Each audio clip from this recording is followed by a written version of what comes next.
Welcome to another brief tutorial from allthingsexterior.org. If you live in the Okanagan area, we're about a week away from the late winter, early spring pruning season. If you need help with that, by all means, give us a call. There is a new trend occurring in some cities and urban communities, namely the use of backyard chickens. Great idea, great concept. But there's some things that you're going to want to know as far as how that interferes with or can benefit your lawn and garden care. Chickens generate manure. Now, for those of you who are not familiar with different types of manures, chicken manure happens to be classified as a hot manure. And that simply means it needs to compost a bit longer than, say, steer manure or cow manure. It's a good idea to let chicken manure compost a full year before integrating it into your soil. It's also a really good idea to blend chicken manure with something, say, steer manure or sheep manure, which you can buy in bags at just about any lawn and garden care center.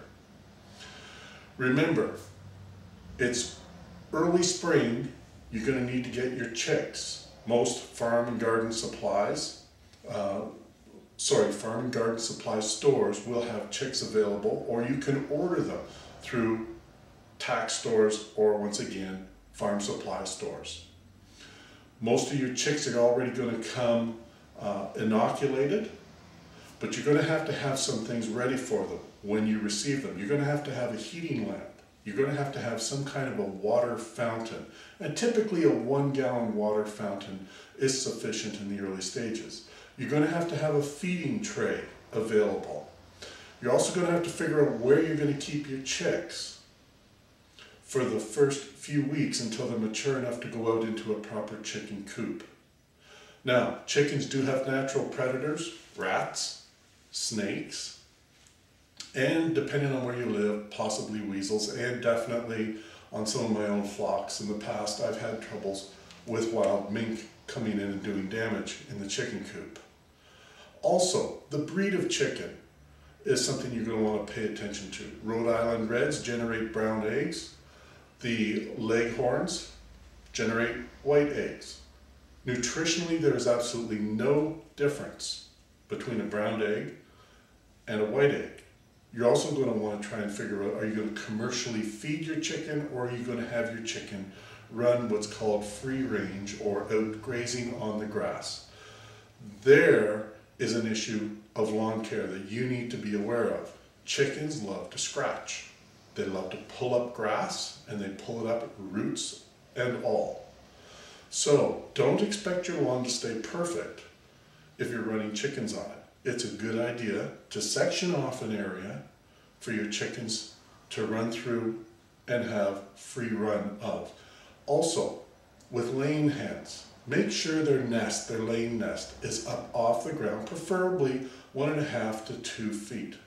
Now, chickens do fly for short distances and low heights, but having those nests raised will help interfere with predators.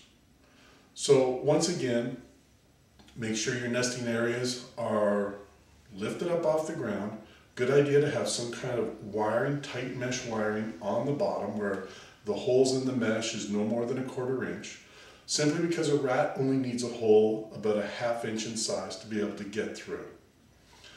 Also, when you're bedding, good idea to start the nesting area with just a small layer of cedar shavings, because mites and other insects do not like cedar. But then it's very important that you put straw on top of that.